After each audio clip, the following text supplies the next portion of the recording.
Imaginez une planète privée de soleil. Autrefois rejetée par son propre système stellaire, elle fut chassée, reléguée à l'abandon dans les ténèbres glacées de l'espace. Peut-être même n'a-t-elle jamais appartenu à aucun système. Née seule, livrée au néant. Il s'agit d'une planète errante. On les nomme aussi orphelines, nomades, vagabondes ou sans soleil. Une terminologie poignante, n'est-ce pas? Cette planète n'est baignée d'aucune lumière. Une nuit éternelle règne sur ses étendues. Et sans lumière, point de chaleur. Voilà pourquoi nul souffle de vie ne peut se développer sur ce monde figé par le froid. Mais croyez-moi, ce n'est pas l'aspect le plus effrayant. Il se pourrait qu'un jour, une planète errante vienne déranger l'harmonie de notre système et expulse la Terre de sa douce proximité au Soleil. En effet, notre planète gravite dans la zone habitable, cette frange idéale où la distance au Soleil permet à l'eau de subsister à l'état liquide. Mais un intrus pourrait bien bouleverser ce fragile équilibre. Si une planète errante s'introduisait dans notre système solaire et que nous échouions à freiner son avancée, elle finirait vraisemblablement par heurter notre précieuse planète bleue. La Terre serait alors éjectée de son orbite, contrainte de dériver vers une trajectoire bien plus lointaine et inhospitalière, loin de la chaleur de notre étoile. Imaginons les conséquences d'un choc entre la Terre et une planète errante de dimension comparable à celle de Mars. La réaction humaine serait, à n'en pas douter, marquée par la panique et le désespoir. L'histoire nous offre quelques tristes exemples d'objets célestes ayant anéanti plus des 3/4 des formes de vie terrestres. La survenue d'un tel cataclysme serait absolument destructrice.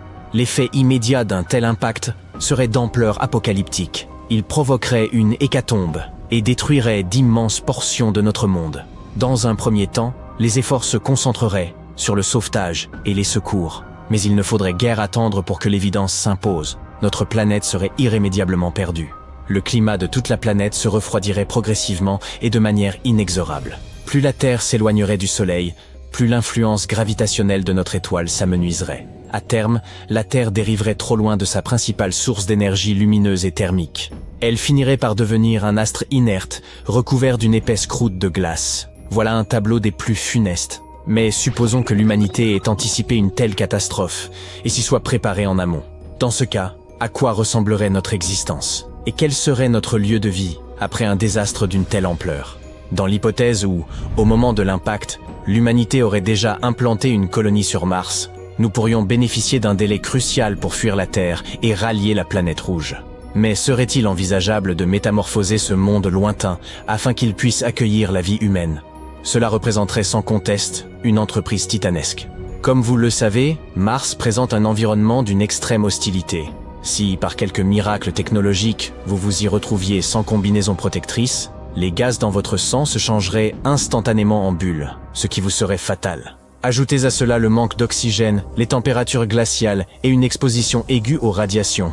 Toutefois, si une planète errante anéantissait la vie terrestre, nous n'aurions pas d'autre issue. Il nous faudrait alors doter Mars d'une magnétosphère bien plus puissante, capable de la protéger contre les rayons ultraviolets du Soleil.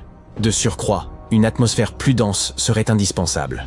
À l'heure actuelle, l'atmosphère martienne se compose presque exclusivement de dioxyde de carbone, avec une proportion négligeable d'oxygène. Cet air est impropre à la respiration humaine. Pour rendre la planète habitable, il serait également nécessaire d'élever sa température. Si nous parvenions à réchauffer Mars d'une manière ou d'une autre, nous pourrions en outre libérer le dioxyde de carbone gelé.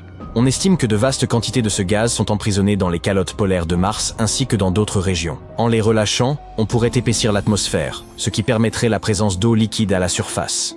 Nous aurions également besoin d'un lieu de vie. La NASA a mené des essais avec des habitats gonflables et légers, mais il va de soi qu'il ne s'agirait là que d'une solution temporaire. Par ailleurs, acheminer des matériaux de construction jusqu'à Mars représenterait un coût exorbitant, surtout si nous devions fuir une Terre en pleine désintégration dans l'urgence.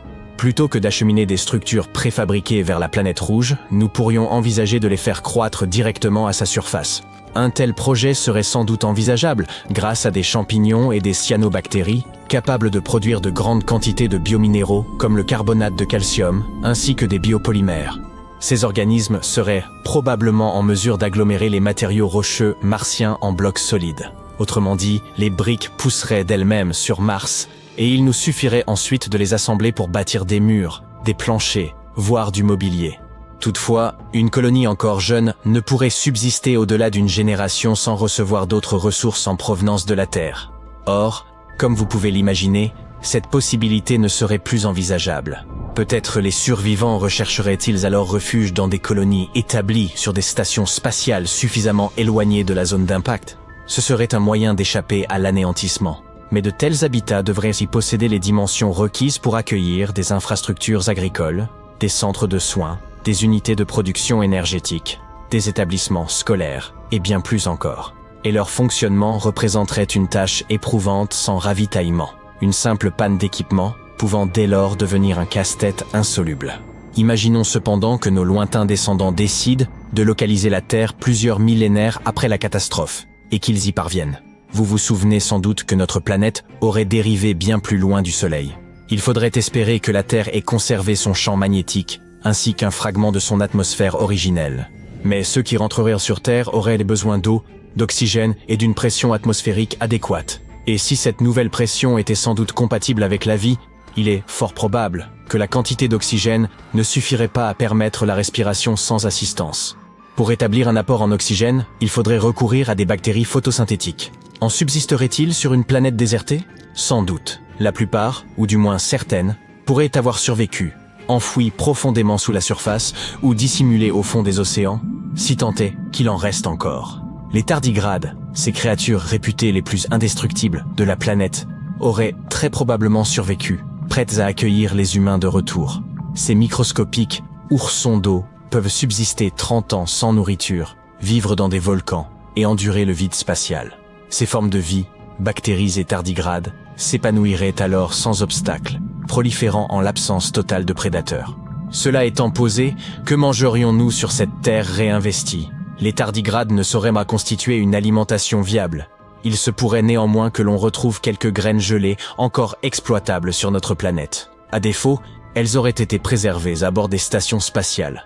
Le sol terrestre, lui, conserverait peut-être encore des nutriments issus des anciennes catastrophes. On commencerait à semer, à s'acclimater aux rigueurs de cette planète autrefois désertée. Et malgré tout, cela vaudrait mieux que la froideur de stations spatiales privées d'âme. Fort heureusement, il est extrêmement improbable qu'une planète errante entre un jour en collision avec la Terre, ou même qu'elle s'en approche. Les visites de ces vagabondes venus du cosmos sont rarissimes.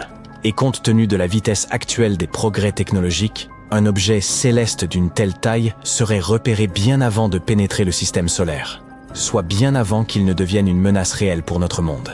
S'il s'approchait malgré tout dangereusement, nous pourrions recourir à l'une des techniques mises au point pour dévier les astéroïdes menaçant la Terre. Les options sont nombreuses. On pourrait, par exemple, utiliser un impacteur cinétique, un dispositif chargé de heurter l'objet afin de modifier son orbite, le faisant ainsi sortir de notre trajectoire. Une autre possibilité serait la déviation gravitationnelle par tracteur. Une sonde robotique rejoindrait l'objet céleste, en l'occurrence, une planète errante, et l'accompagnerait pendant des mois, voire des années. Progressivement, l'attraction gravitationnelle du vaisseau infléchirait la trajectoire de l'astre. On peut également envisager de pulvériser de la peinture sur l'objet céleste. Ce n'est pas une plaisanterie. Les surfaces sombres absorbent davantage la lumière, tandis que les clairs en réfléchissent plus. En jouant sur ce contraste, il serait théoriquement possible de modifier la trajectoire d'une planète errante, à condition, bien entendu, de disposer d'assez de peinture pour recouvrir un tel colosse. Imagine, toutes les planètes du système solaire se réunissent et décident que la Terre doit déménager dans une autre galaxie. Que se passerait-il alors? Eh bien, si la Terre se faisait éjecter du système solaire, disons simplement que les choses deviendraient compliquées. Comme tu le sais peut-être, chaque planète occupe sa propre orbite par rapport au Soleil, garantissant le fonctionnement parfait de notre système solaire. Mais il n'en a pas toujours été ainsi. Il y a des milliards d'années, les planètes et les astéroïdes se heurtaient constamment les uns aux autres. Il a fallu un certain temps avant que chaque planète ne trouve son orbite personnelle et que notre système n'adopte la formation qu'il a aujourd'hui. Maintenant, comme tu le sais peut-être, le facteur d'organisation le plus important du système solaire est la gravité. La gravité attire chaque morceau de matière vers tous les autres morceaux de matière dans l'univers. Et plus la masse d'un objet est élevée, plus sa force gravitationnelle est importante. Le Soleil représente 99,75% de toute la masse du système solaire. C'est précisément l'attraction gravitationnelle du Soleil qui a maintenu la Terre sur une trajectoire stable. Mais il ne faudrait même pas une rencontre interplanétaire surréaliste pour que la Terre se rebelle. C'est une possibilité réelle. Improbable, mais réelle. Par exemple, si une planète ou une étoile errante se rapprochait du système solaire, sa force gravitationnelle pourrait perturber notre organisation planétaire. Et sais-tu que cela s'est déjà produit? Il y a environ 70 000 ans, une naine rouge a traversé le nuage d'Oort et a semé un certain désordre. Le nuage d'Oort est un cercle extérieur de débris spatiaux situé à la limite de notre système solaire. Il se trouve bien au-delà de Pluton et de la ceinture de Kuiper et entoure le Soleil en une coquille sphérique géante. En plus des 8 planètes et de la ceinture de Kuiper, il existe une autre ceinture d'astéroïdes entre Mars et Jupiter. Or, les scientifiques s'attendent à ce qu'une autre naine rouge passe près de notre système solaire.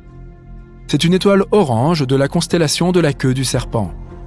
Les astronomes s'attendent à ce qu'elle passe près du Soleil dans environ 1,29 million d'années, à une distance d'environ 160 milliards de kilomètres. Cette étoile a environ 60% de la masse du Soleil, ce qui serait suffisant pour causer de grandes perturbations dans notre système. Une fois que l'étoile sera entrée dans notre système, nous pourrons la voir dans le ciel nocturne sans aucun équipement. Ce sera comme regarder un petit point orangé apparaître dans le ciel. Au fil des mois, il deviendra de plus en plus gros jusqu'à ce que nous le voyions aussi pendant la journée. À un certain moment, il deviendra si gros et si brillant que nous ne pourrons plus le regarder directement. Tout comme il ne faut pas regarder le Soleil directement. Mais nous le faisons quand même, n'est-ce pas? À ce moment-là, le ciel nocturne se remplira d'une étrange lueur rouge. Et après quelques mois, l'étoile orange commencera à rétrécir à nouveau. Elle deviendra plus petite que le Soleil, mais alors le Soleil rétrécira aussi. Oui, car le passage de Gliese 170 fera sortir la Terre de son orbite et sa force gravitationnelle nous fera perdre notre alignement naturel.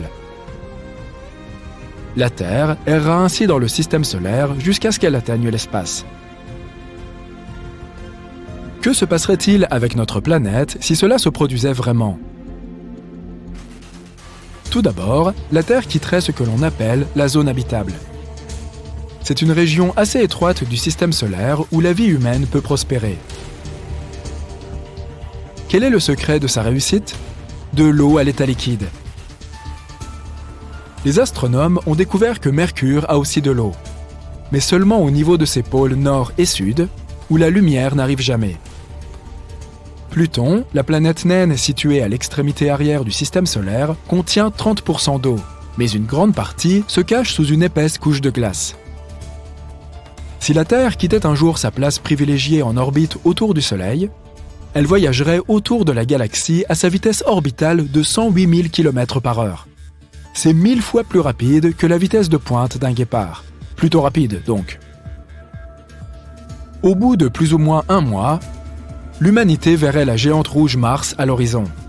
D'ici là, nous ne recevrions plus que 44% de la lumière du Soleil que nous recevions auparavant.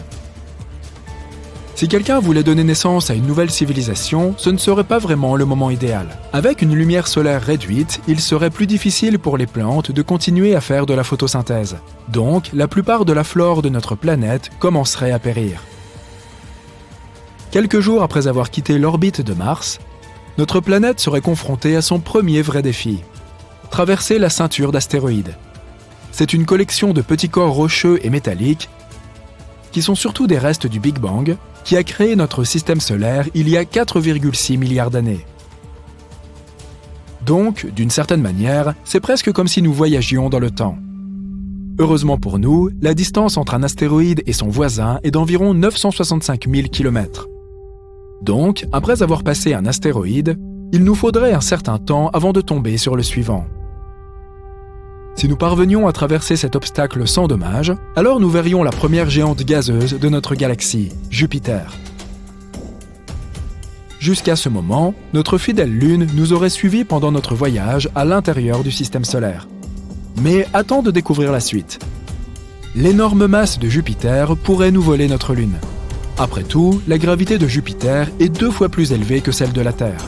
Si notre Lune rejoignait l'orbite de Jupiter, elle ne serait rien moins que sa 80e lune. À ce moment-là de notre voyage, la température atmosphérique de la Terre aurait chuté de façon spectaculaire, jusqu'à environ moins 145 degrés Celsius. La vie sur Terre ne serait donc plus possible que dans des endroits très précis. La plupart de l'eau de notre planète aurait gelé à ce moment-là, mais seulement à la surface. L'activité du noyau de la Terre réchaufferait encore nos océans par en dessous, permettant à la chaleur de s'échapper et de maintenir une partie de l'eau à l'état liquide. En fait, le noyau de la Terre resterait actif pendant des milliards d'années après qu'elle ait quitté son orbite.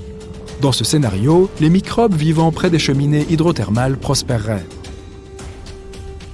Mais peut-être qu'une certaine forme de vie serait également possible près de la chaleur fournie par ces évents thermiques au-dessus de la surface, dans des endroits comme le parc de Yellowstone. Une des rares options pour l'humanité serait de construire des villes profondément enterrées. Ce serait notre meilleure chance si nous voulions préserver la vie humaine sur notre planète. 10 ans après notre départ, nous serions profondément engagés dans le voyage interstellaire. Nous serions à plus de 4,5 milliards de kilomètres du Soleil, et notre système solaire ne serait donc plus qu'un lointain souvenir. Si tu vivais encore sur la Terre à ce moment-là, tu assisterais probablement à de grandes avancées technologiques. Les humains pourraient construire des villes souterraines entières en utilisant l'énergie géothermique. Nous aurions peut-être même découvert comment transformer la glace en énergie et créer un système durable et abondant pour le carburant. La glace serait aussi notre principale source d'eau. Et, à ce moment-là, le processus de transformation ne serait plus aussi coûteux. Les cultures souterraines prospéreraient, mais certaines plantes s'en sortiraient mieux que d'autres. La mousse, les champignons et les algues seraient d'excellentes alternatives, car ils sont beaucoup plus faciles à cultiver et à faire pousser en grand nombre. Cela signifie que l'essentiel de notre alimentation serait à base de plantes, car il serait sûrement difficile de faire paître des animaux sous terre. L'humanité pourrait continuer à vivre des milliers d'années de cette façon. Si la Terre passait par hasard près d'une étoile possédant une planète habitable, nous pourrions même tenter de nous installer sur celle-ci. Les vols spatiaux deviendraient plus faciles sans l'entrave de notre atmosphère. L'idée de s'aventurer sur d'autres planètes ne semblerait plus aussi surréaliste dans ce scénario. La seule chose que nous préférerions ne pas voir nous arriver, c'est que la Terre se précipite dans un trou noir. Si cela arrivait, disons simplement que nous serions tous transformés en spaghettis. Pas littéralement, mais nous passerions par un processus appelé la spaghettification. Dans ce cas, la planète Terre, et tous ceux qui y vivent encore, seraient étirés verticalement jusqu'au point de, disparaître. Mais c'est le sujet d'une autre vidéo. Heureusement, même si tout cela pouvait s'avérer, nous ne serions pas pris par surprise. Grâce aux progrès scientifiques et technologiques, nous serions capables de prévoir si une étoile passait trop près de notre planète. Et même si nous ne pouvions pas arrêter sa course, nous parviendrions très certainement à tout faire pour nous préparer. Et qui sait ? Peut-être que les générations futures qui regarderont cette vidéo seront surprises de la précision avec laquelle nous avons prédit l'avenir. La rotation est une chose drôle, pas dans le sens marrante, mais plutôt du genre étrange. Non seulement tu ne peux pas la sentir, mais toutes les choses la suivent. Des galaxies aux atomes, l'univers nous fait tourner. Étrangement, il a été plus difficile de prouver que la Terre tourne sur elle-même que de prouver que la Terre tourne autour du Soleil. En 1610, Galilée, le père de la science expérimentale, a fourni la première preuve que la Terre et toutes les autres planètes tournent autour du Soleil. Galilée a montré dans son télescope que Vénus passait par des phases comme la Lune. La seule conclusion possible était que Vénus tournait autour du Soleil. Affaire classée, les planètes tournent. Mais ce n'est que 241 ans plus tard, le 31 mars 1851 pour être exact, que Léon Foucault a prouvé que la Terre tournait elle aussi. Foucault a installé un pendule géant au plafond de 67 mètres de haut du Panthéon à Paris. Cela fait beaucoup de paix. Une foule de scientifiques et de journalistes observaient le sol tourner sous le pendule géant. « La Terre tourne !» crièrent-ils alors. C'est QFD. Un autre aspect étrange de la rotation est que, bien que la Terre tourne à une vitesse constante, la surface de la Terre se déplace à des vitesses différentes selon les latitudes. Il en va de même pour chaque planète et chaque étoile. À l'équateur, la surface de la Terre se déplace plus rapidement, à 1670 km/h. C'est beaucoup plus rapide que la vitesse du son, qui n'est que de 1225 km/h. À mi-chemin entre l'équateur et le pôle nord ou sud, à 45 degrés de latitude, la Terre tourne à 1180 km/h. Si tu es au pôle nord ou sud, il te faudrait 24 heures pour faire un seul tour sur toi-même. Et ce serait en plus à la fois ennuyeux et froid. L'un des résultats de ces vitesses de rotation différentielle de la Terre est qu'elle crée des ceintures et des bandes non seulement dans l'atmosphère, mais aussi à la surface de la Terre. Jupiter, bien entendu, est célèbre pour les ceintures et les bandes dans ses nuages causées par la rotation rapide de la planète géante à environ 45 000 km/h. Les ceintures et les bandes à la surface de la Terre sont moins connues, mais nous en avons aussi.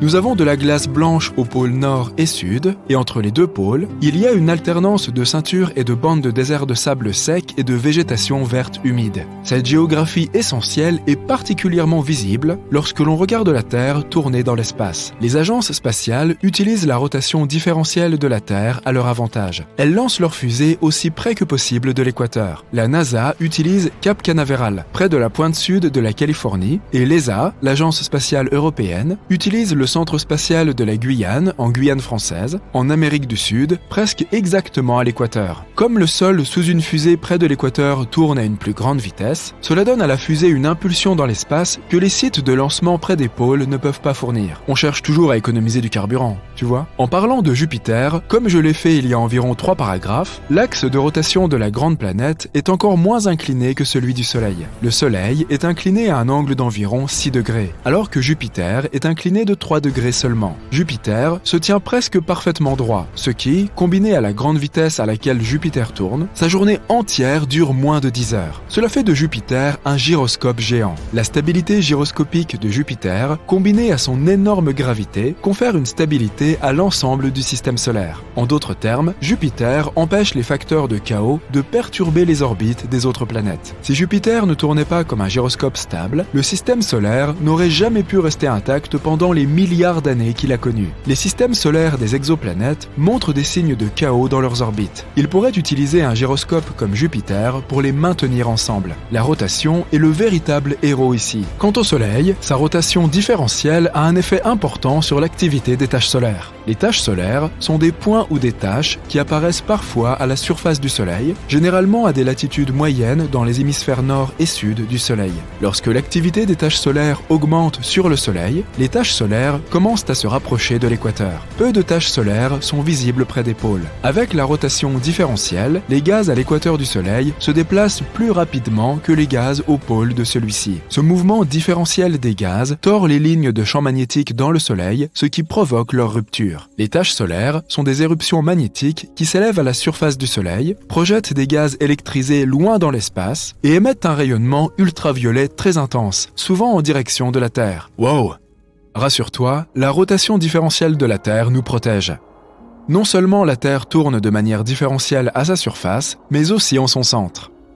Les études des relevés sismiques des ondes de choc des tremblements de terre indiquent que le noyau métallique de la Terre tourne légèrement plus vite que la surface de notre planète. Les scientifiques pensent que la rotation différentielle du noyau métallique de la Terre au sein du liquide métallique qui tourne plus lentement crée la magnétosphère qui part des pôles de la Terre et s'étend loin dans l'espace.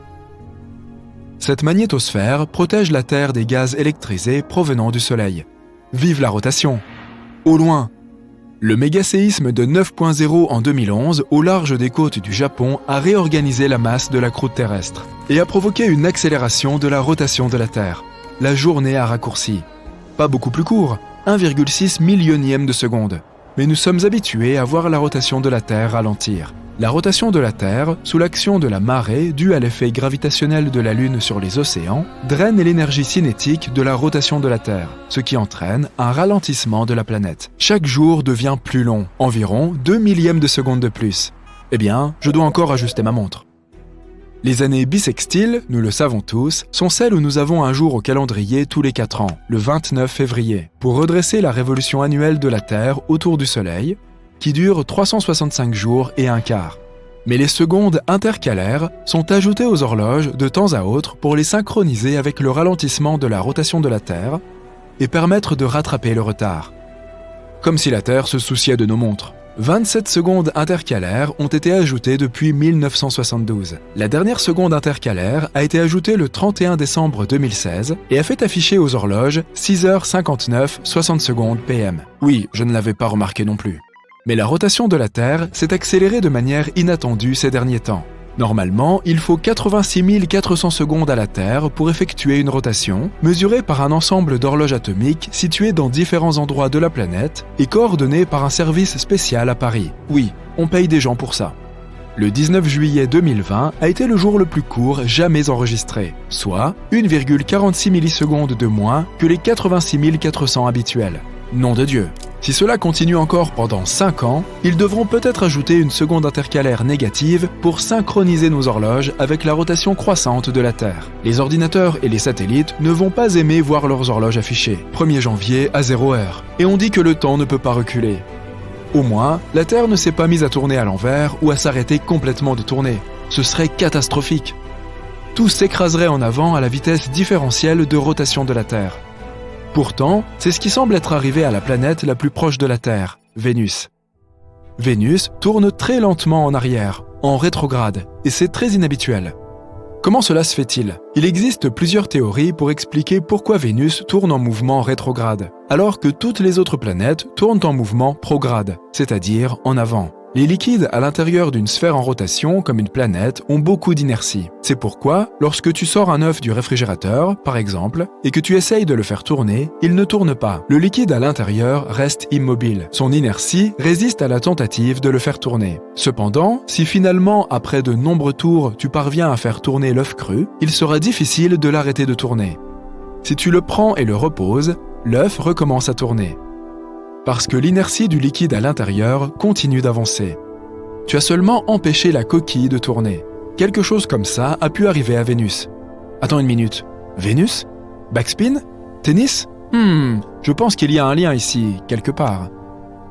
Nous savons que sur la planète Vénus, un jour est plus long qu'une année. Il faut plus de temps à Vénus pour faire une fois une rotation lente vers l'arrière qu'il ne lui faut pour faire une fois le tour du Soleil. Mais Vénus ralentit de façon spectaculaire, de 6,5 minutes au cours des 25 dernières années. S'il y a encore du liquide à l'intérieur de Vénus et que le mouvement se poursuit, nous pourrions voir Vénus arrêter complètement de tourner à l'envers et recommencer à tourner vers l'avant.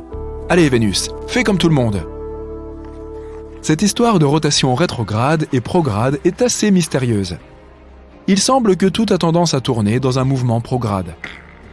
Si tu mets ta main droite en boule et que tu lèves ton pouce pour indiquer le nord, puis que tu recourbes ton poignet vers toi, tu effectues un mouvement prograde. Tes doigts du côté gauche de ta main se déplacent vers toi. Les trous noirs, les systèmes solaires, les galaxies, les atomes, les étoiles, etc. semblent tous tourner de manière prograde, selon l'angle sous lequel on les observe. Les expériences menées au grand collisionneur de Hadron indiquent que les particules subatomiques tournent vers la gauche, de manière prograde. Il semble donc que nous soyons dans un univers à gauche. Alors, pourquoi est-il si difficile de trouver un ouvre-boîte manuel ou un mètre-ruban pour gaucher ? Je n'en sais rien, c'est un vrai mystère. Il y a quelque chose d'anormal. On dirait que la Terre tremble. Ce n'est clairement pas un séisme, et ça ne fait qu'empirer. Les nuages semblent se déplacer plus vite que d'habitude, et les animaux deviennent fous. Le présentateur du journal télévisé apparaît avec un air alarmé et dit « Bonjour, nous sommes désolés d'interrompre votre programme. Les scientifiques viennent de découvrir que la rotation de la Terre fluctuait à un rythme inhabituel. Un groupe de spécialistes pense que la Terre accélère sa rotation à chaque seconde, et ils ne savent pas pourquoi. Même si la Terre augmentait sa vitesse de 1,6 km/h, la journée ne raccourcirait que d'1 minute et demie environ. On ne le sentirait pas vraiment, et on pourrait continuer comme si de rien n'était. Mais à mesure que la Terre tourne plus vite, nos corps qui sont adaptés à un rythme de 24 heures auront du mal à s'y faire. Si tu vis près de l'équateur, cela signifie que la rotation de la Terre est plus rapide qu'au pôle Nord et Sud. La zone située près de l'équateur a besoin de plus de temps pour effectuer sa rotation complète. Il pleuvra aussi plus que d'habitude. La rotation de la Terre maintient la météo en équilibre, de sorte que rien d'anormal ne se produit. Mais comme la Terre bouge plus vite, le climat s'emballe. Nous commencerons à voir plus de tempêtes et nous passerons plus de temps au chaud à l'intérieur à siroter un chocolat chaud. Même si cela semble bizarre, tout le monde peut continuer à mener sa petite vie. Mais si la Terre prenait un peu plus de vitesse et tournait à 45 mètres par seconde, la journée serait réduite à seulement 22 heures. Cela donnerait un peu l'impression d'être en décalage horaire en permanence. Toutes les entreprises travaillent avec un horaire de 24 heures par jour, de sorte qu'enlever ne serait-ce que 2 heures peut avoir des effets catastrophiques sur l'économie mondiale. L'ensemble du calendrier devra changer et s'adapter au nouveau rythme.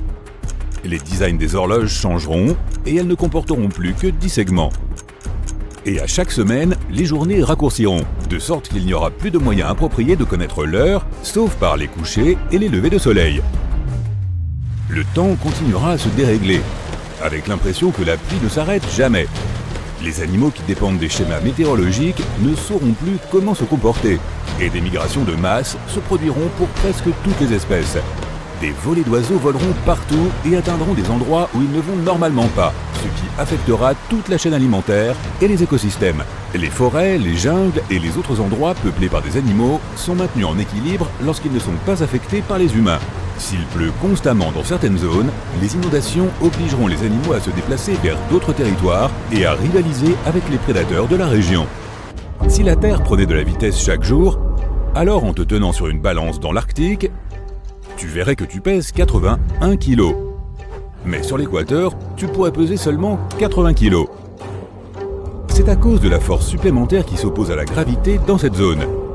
Avec la Terre tournant plus vite, toutes les compagnies aériennes du monde entier se sont arrêtées, car les systèmes radars se sont détraqués et la météo est trop dangereuse pour voler. Tout le monde doit se déplacer en voiture. Les satellites sont positionnés de telle manière qu'il est crucial qu'ils restent là où ils sont afin de faire rebondir les signaux vers nous. À cause de ce qui se passe, les signaux Wi-Fi et TV ne peuvent plus passer. Les communications dans le monde entier vont finir par être courtes et lentes. Et finalement, nous aurons une panne totale de communication. Les navires cesseront de fonctionner et le commerce mondial s'effondrera, ajoutant des dommages supplémentaires à l'économie mondiale déjà défaillante. Les vents seront plus forts et plus rapides que d'habitude, ce qui signifie que les températures changeront. Les tempêtes et les ouragans seront plus forts que jamais et auront plus d'énergie destructrice. Et à 160 km/h, les régions équatoriennes seront englouties sous l'eau. Le bassin de l'Amazone et les petites îles seront désormais complètement submergés sous environ 15 mètres d'eau. La plupart des plantes seront en danger, surtout près de l'équateur. Avec les forêts menacées par les inondations, davantage d'écosystèmes seront en danger. Les arbres et les plantes ne survivront pas à tant d'inondations. Si la Terre tournait si vite que les journées étaient réduites à 15 heures par jour, nous aurions probablement l'impression d'être toujours dans un avion à réaction traversant des turbulences. Il serait impossible de dormir si la Terre continuait à prendre de la vitesse à chaque seconde de la journée. Les jours dureraient environ 7 heures, de même que les nuits. Le monde entier serait inondé, à l'exception des points les plus élevés des plus hautes chaînes de montagnes. Si cela se produit, les humains finiront très probablement par s'accrocher aux dernières parcelles de terre dégagées. La plupart de la vie animale disparaîtra. Et à mesure que la Terre tourne de plus en plus vite, la croûte terrestre perdra de sa dureté, ce qui engendrera des tremblements de terre plus fréquents et plus forts. Des volcans entreront en éruption un peu partout, même s'ils seront immergés par les eaux. Cela va continuer comme ça pendant un bon moment. De nombreuses catastrophes naturelles majeures comme les séismes, les tsunamis, les volcans et même la fonte des calottes glaciaires ont accéléré la vitesse de la Terre de quelques millisecondes.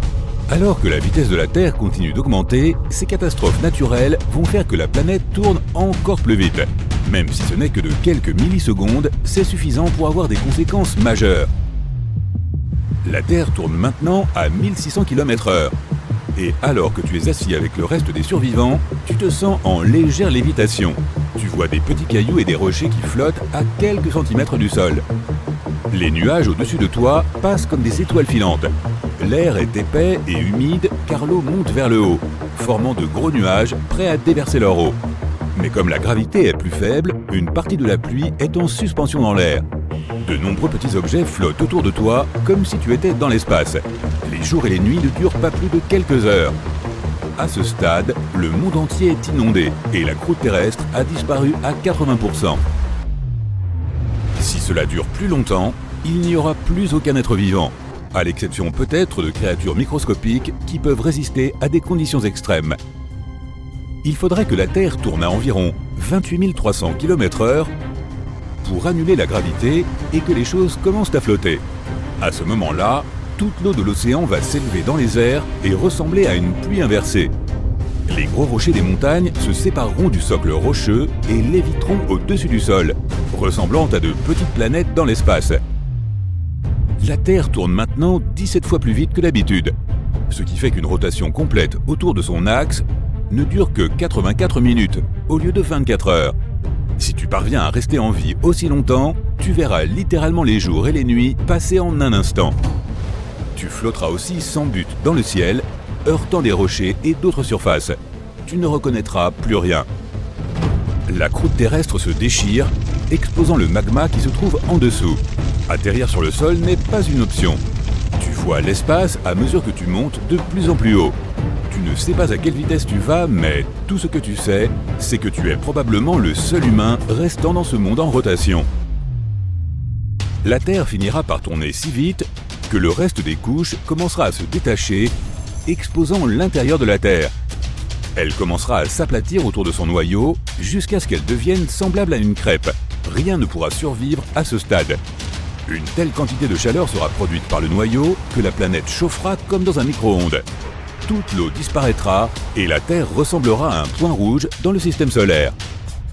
Et lorsqu'elle commencera à s'approcher de la vitesse de la lumière, le temps se figera. Les rochers et les éléments flottants ne bougeront plus et finiront par être déformés. Et avec suffisamment d'efforts, la Terre finira par se transformer en un trou noir. Bien sûr, rien de tel ne se produira jamais. Selon les scientifiques, la Terre va très probablement ralentir sa rotation. Depuis que la Lune est entrée en scène, la Terre ralentit d'environ 6 km/h tous les 10 millions d'années environ. C'est à cause de l'attraction gravitationnelle de la Lune sur notre planète bleue. Et il est fort probable que cela continue ainsi. Alors ne sois pas si pressé. Bien que nous puissions nous considérer comme une civilisation avancée, après avoir réussi à observer les 8 planètes de notre système solaire et leurs 200 lunes, nous n'avons en réalité qu'une vague idée de ce qui s'y trouve. À tel point qu'il y a des spéculations selon lesquelles il pourrait y avoir une planète supplémentaire dans notre système solaire. Les scientifiques l'appellent planète X ou planète 9. Ce monde non découvert pourrait être caché bien au-delà de Neptune.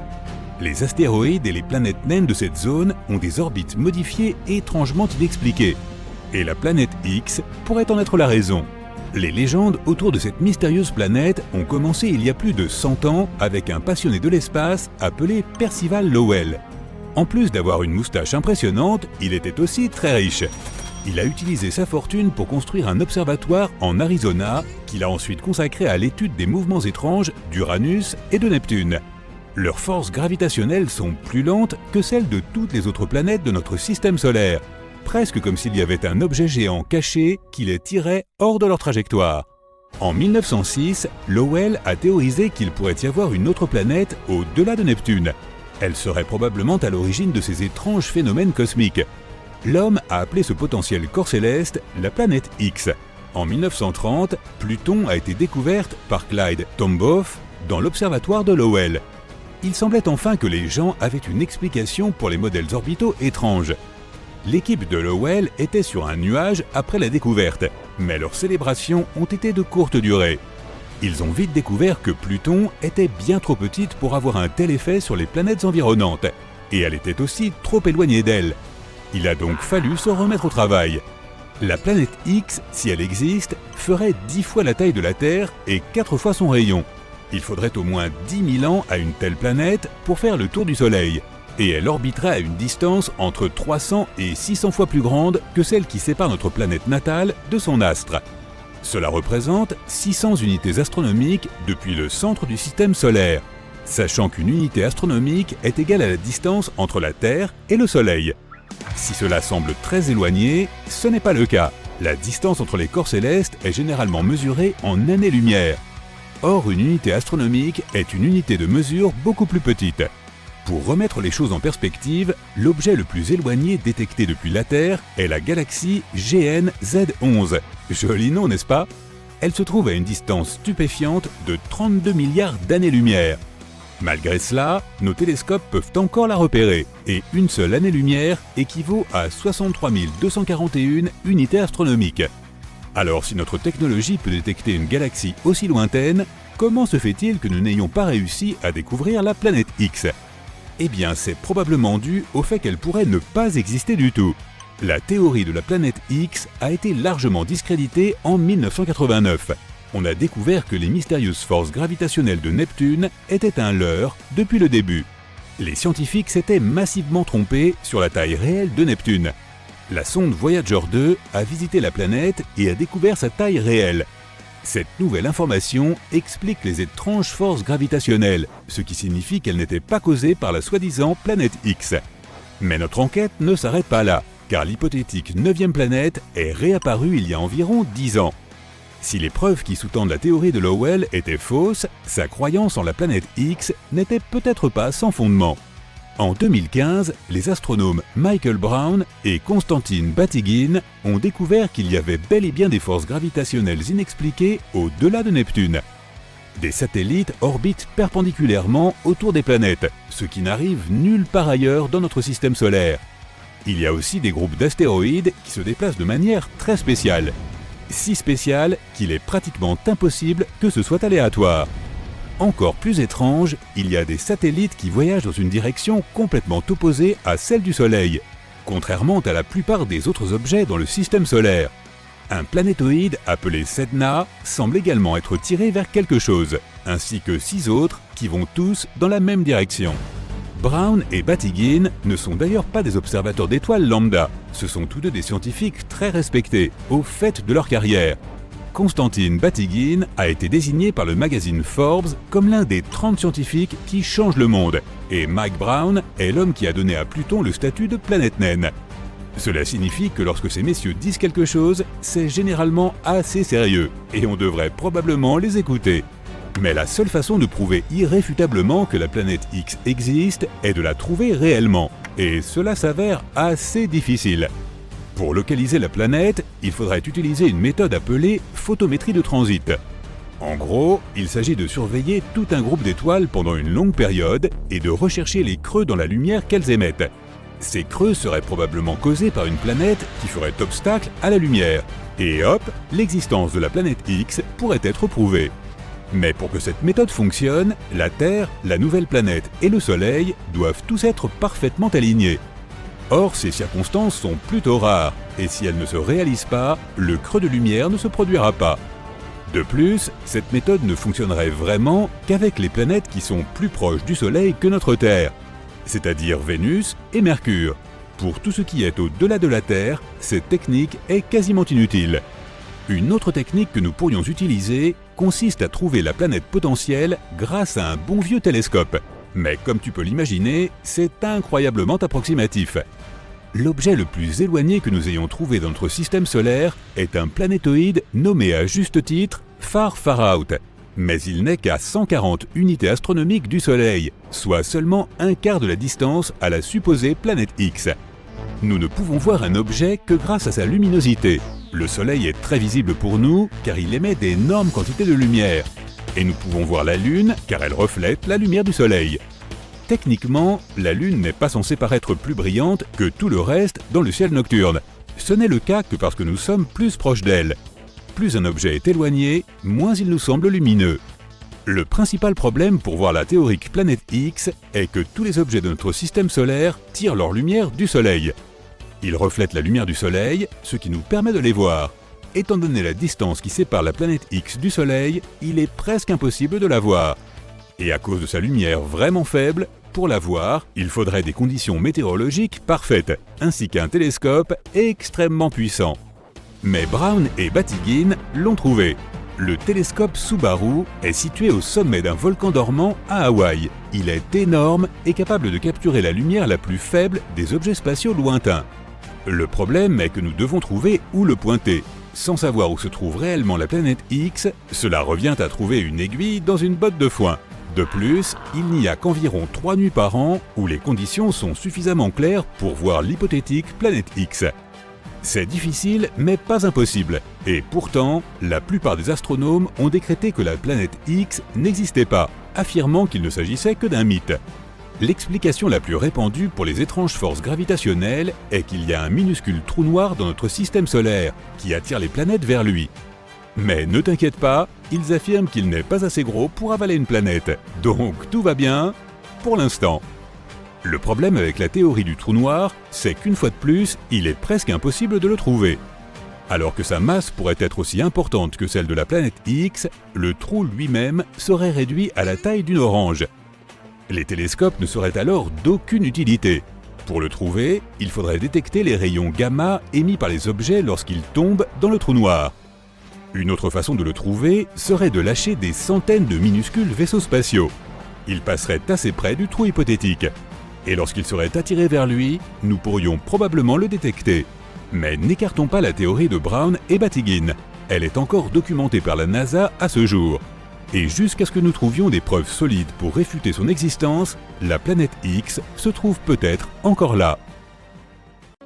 Je ne sais pas à qui j'écris ceci ni pourquoi. Après tout, c'est la fin du monde, donc tout le monde sait tout ce que j'ai à dire de toute façon. Mais d'une manière ou d'une autre, j'ai l'impression que je dois le raconter à quelqu'un, alors... Cela a commencé par de légères secousses provenant du sous-sol. Personne n'y a vraiment prêté attention, surtout dans les régions à forte activité sismique. Les gens pensaient que ce n'était que des tremblements de terre mineurs. Ils en parlaient dans les journaux, mais peu s'en souciaient. Mes parents, je n'avais que 12 ans à l'époque, étaient parmi ceux qui s'en souciaient, mais gardons cela pour plus tard. En un an seulement, les secousses sont devenues beaucoup plus fortes et plus fréquentes. Dans certaines régions, elles se sont transformées en véritables tremblements de terre, causant beaucoup de dégâts dans les villes et les villages. Pire encore, des volcans auparavant en sommeil ont commencé à se réveiller.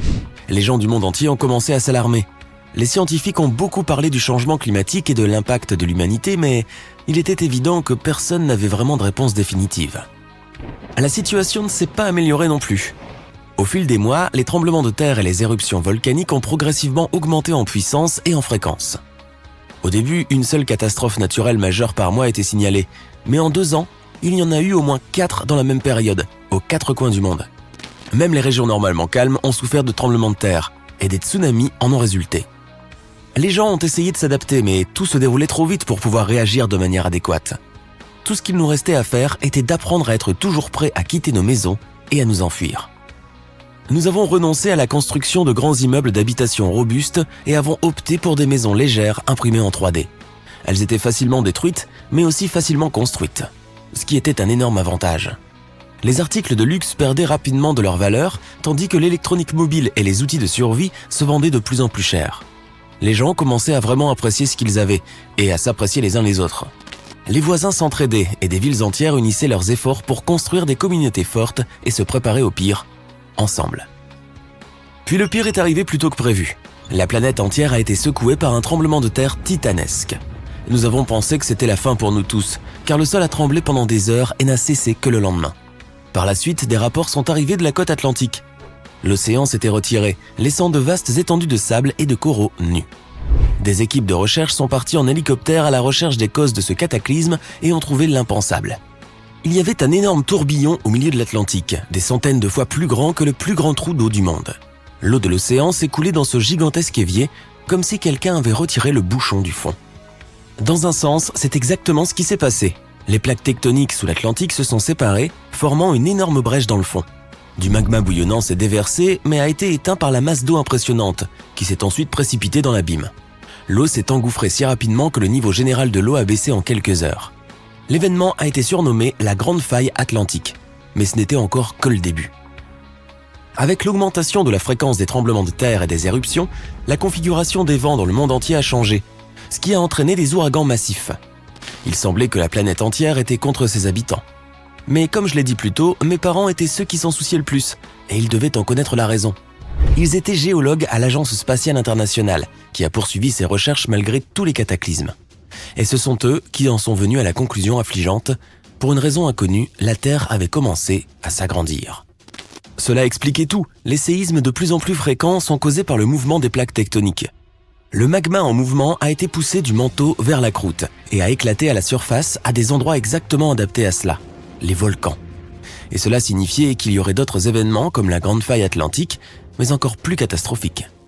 1 an plus tard, nous avons déménagé pour nous installer au sein de l'agence avec les familles des autres employés et des chercheurs.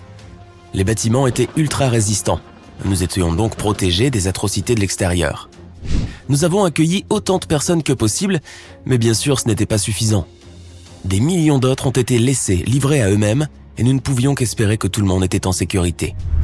À ce moment-là, comme l'estimaient les scientifiques, la planète avait déjà grandi 1,5 fois sa taille d'origine. Et à première vue, le rythme auquel elle se développait s'accélérait.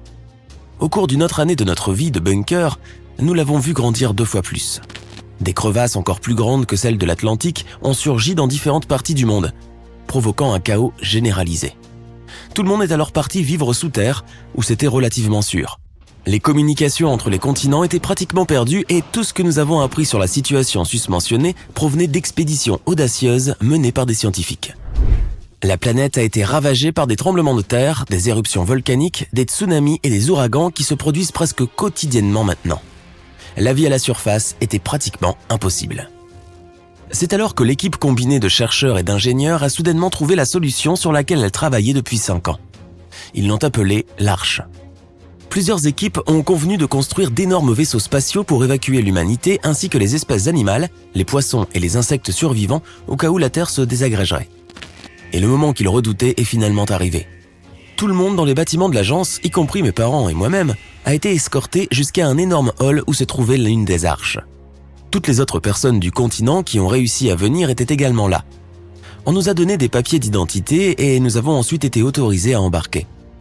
Chaque personne a reçu une capsule séparée qui devait nous maintenir en hibernation pendant toute la durée du voyage dans l'espace. On nous a dit que nous étions les colons, les pionniers de la colonisation de l'espace. Nous allions sur Mars. Et c'est ainsi que je me suis retrouvé ici où j'écris tout cela. Nous avons réussi à monter à bord de l'Arche et nous avons été endormis dans nos capsules.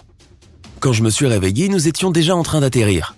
Je ne vais pas t'assommer avec les détails de la terraformation et de l'installation dans notre nouvelle maison. Au début, nous portions tous des combinaisons spéciales équipées de réservoirs d'oxygène, mais bien vite, nous avons construit un dôme avec une atmosphère artificielle et commencé à rendre le territoire habitable, à la fois pour nous et pour les animaux que nous avions amenés. 10 ans se sont écoulés depuis lors.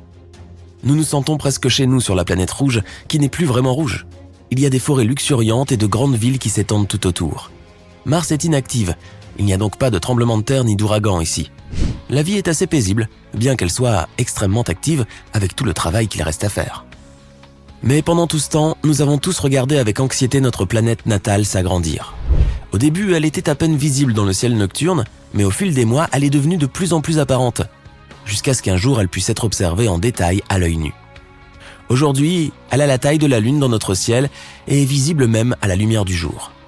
Le Soleil semble beaucoup plus petit d'ici qu'il n'était vu de la Terre. Donc en gros, notre planète natale semble maintenant plus grande que son étoile. Grâce au télescope, nous pouvons voir sa surface couverte de cicatrices et de fissures des dizaines de fois plus grandes que le Grand Canyon. Il n'y a plus de mer et d'océan, et les continents ont dérivé au loin. Le monde autrefois vert et bleu si accueillant est maintenant une terre stérile et désolée, bouillonnante de feu et de soufre. Le Soleil n'aide pas non plus. Quand la planète était petite, l'étoile baignait dans sa lumière et sa chaleur, lui donnant vie et énergie. Aujourd'hui, comme la Terre est 100 fois plus grande, le Soleil brûle sa surface et les restes de son atmosphère. Mais même cela, ça n'est pas tout. Avec la taille, la gravité a aussi augmenté. Étant si grande et massive, la Terre est entrée en collision avec la Lune, la consommant presque entièrement.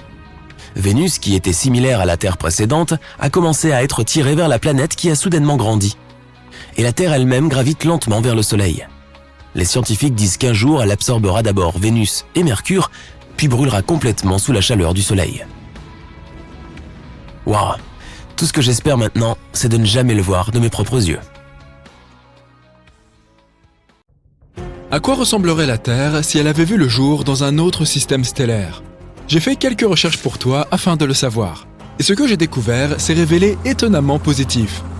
Des tropiques chauds, des vents forts et des libellules géantes. Mais bon, je vais tout expliquer depuis le début. Entre 1995 et aujourd'hui, la NASA a découvert plus de 4100 planètes situées en dehors du système solaire. Malheureusement, la plupart d'entre elles sont soit des boules de glace comme Neptune, soit des géantes gazeuses comme Jupiter. Mais il y a quand même pas moins de 161 planètes semblables à notre Terre. Et l'une d'entre elles est très proche de nous, dans la constellation du Centaure. Il y a 3 étoiles dans cette constellation. Les 2 premières s'appellent Alpha Centauri A et Alpha Centauri B. Si tu vis dans l'hémisphère sud, tu les as probablement vues. Elles sont très brillantes. À cause de cela, on dirait qu'il ne s'agit que d'une seule grosse étoile. Elles tournent l'une autour de l'autre très lentement. Et puis, il y a une 3e étoile, pas très loin d'elle. Une minuscule naine rouge, Proxima Centauri. Elle a reçu son nom en raison de sa proximité avec notre Soleil. Cette étoile est la plus intéressante, alors parlons-en davantage. Proxima Centauri se trouve à seulement 4,5 années-lumière de nous. Une année-lumière correspond à environ 9600 milliards de kilomètres. Ouais, si nous essayons de nous y rendre, notre voyage en navette spatiale nous prendrait un peu plus de 165 000 ans. Tu crois que c'est beaucoup? À l'échelle de l'univers, c'est un peu comme si tu allais de ton canapé jusqu'à ton réfrigérateur. Proxima Centauri est beaucoup plus légère et beaucoup plus petite que le Soleil. Elle est aussi 2 fois plus froide que notre astre avec une température de 3000 Kelvin. C'est pourquoi nous ne pouvons pas la voir sans télescope. Mais la bonne nouvelle, c'est qu'elle brûlera pendant des milliers de milliards d'années. Et tu n'as pas à t'inquiéter, elle ne dévorera pas ses éventuels futurs voisins comme notre propre Soleil. Et oui, l'exoplanète que j'évoquais plus tôt est située juste à côté de Proxima Centauri. Cette planète s'appelle Proxima b. Oui, je sais, les scientifiques se sont surpassés le jour où ils ont inventé tous ces noms.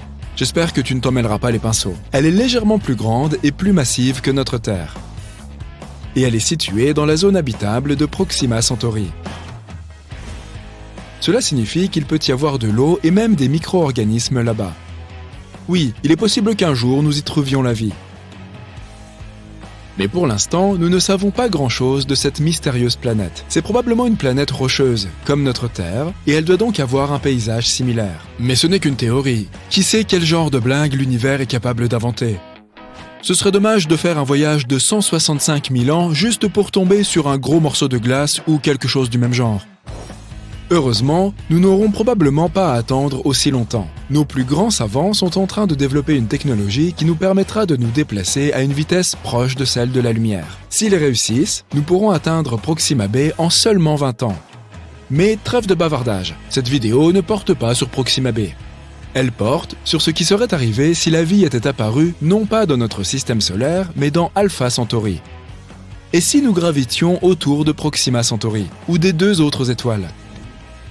Alors maintenant, imaginons que la Terre ait remplacé Proxima b.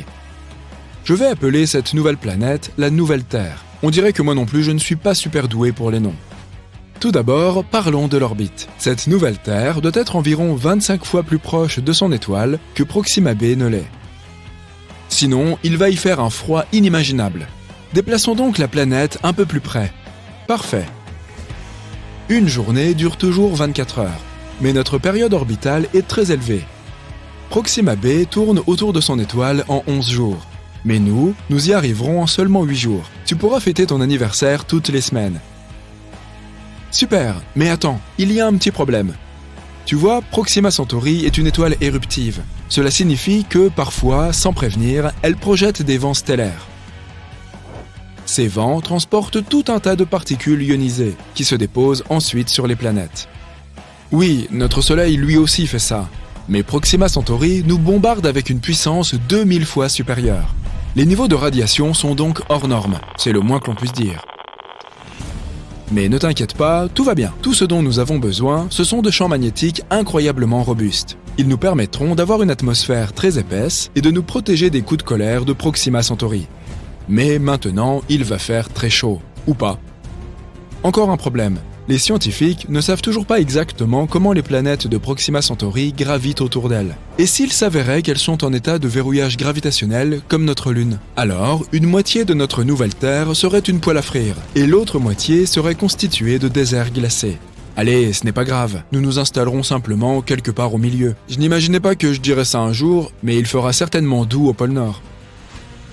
Et si nous avons un peu de chance avec la rotation de notre planète, nous jouirons d'un climat tempéré et douillet. La moyenne sera d'environ 21 degrés et il n'y aura pas de températures extrêmes. Sur cette nouvelle Terre, nous disposerons de beaucoup plus d'eau. La météo y sera généralement assez folle, des vents très forts et des pluies dévastatrices qui pourront durer assez longtemps. Mais on pourra s'adapter. Les changements de température sont beaucoup plus perceptibles dans les montagnes. Tout comme sur Terre, plus tu montes, plus il fera froid. Sauf qu'il fera très froid ici, au sommet. Pour cette raison, il y aura des jungles au bas des montagnes et des collines et des déserts enneigés sur les sommets. Mais en général, ce sera presque comme sous les tropiques terriens. La flore y sera abondante. Les arbres seront peu élevés mais luxuriants. Notre atmosphère épaisse facilitera aussi le vol. Il y aura donc beaucoup de grands animaux volants. Par exemple, des libellules avec une envergure de 5 mètres. Passons à autre chose. Le ciel y sera beaucoup plus clair que sur Terre et très nuageux. Parfois, il aura l'air complètement blanc. Mais le ciel étoilé y sera magnifique et lumineux. Imagine 4 soleils. Le principal, ce sera Proxima Centauri. Nous pourrons également voir les étoiles Alpha Centauri A et B, qui seront très brillantes. Et enfin, notre bon vieux Soleil, une superbe étoile lointaine. Allez, je t'autorise à verser une larme pour notre vieille Terre. Il y aura quelques planètes près de nous, comme Proxima Centauri C. L'étoile haute est entourée de 2 ceintures de poussière cosmique. Tu auras donc droit à de splendides panoramas nocturnes. Au final, nous aurons donc une planète un peu folle, mais magnifique et verdoyante. Personnellement, j'accepterais d'y emménager dès le mois prochain. Et toi, qu'en dis-tu? Partage ton avis dans les commentaires. Très bien, maintenant nous savons ce qui serait arrivé si notre Terre avait vu le jour près de Proxima Centauri. Mais si elle était apparue autour des 2 autres étoiles? Malheureusement, il nous serait impossible de tourner autour de 2 étoiles en même temps. Les scientifiques pensent qu'il y a une planète qui saute d'une orbite à l'autre entre Alpha Centauri A et B. Mais elle est probablement très froide. Choisissons donc Alpha Centauri A. Tout comme sur la nouvelle Terre, les températures moyennes y seraient d'environ 21 degrés. Mais les variations de température seraient assez importantes. Elles passeraient de moins 73 degrés au pôle sud à 45 degrés à l'équateur. Près du nord, il ferait donc plutôt bon vivre. Une journée durerait toujours 24 heures et la période orbitale serait d'1 an et 1 mois. Ce serait plus ou moins pareil près d'Alpha Centauri B, mais la période orbitale y serait d'environ 6 mois. Les autres conditions y seraient très similaires à celles de la Terre. Les changements de saison ne seraient presque pas perceptibles. Les températures ne changeraient pas beaucoup non plus. Où que nous nous installions, l'étoile voisine serait bien visible, mais nous ne verrions probablement pas Proxima Centauri. Et c'est à peu près tout. Bien sûr, tout cela suppose des conditions parfaites. Tout comme sur Terre, le moindre changement, qu'il s'agisse d'une atmosphère trop ténue ou d'une plus grande distance par rapport à l'étoile, est tout tombe à l'eau. Nous avons donc eu énormément de chance avec notre Terre. Mais les possibilités de découvrir une planète habitable sont très élevées. Au minimum, il y a 15 millions de planètes dans notre univers où nous pourrions trouver de la vie.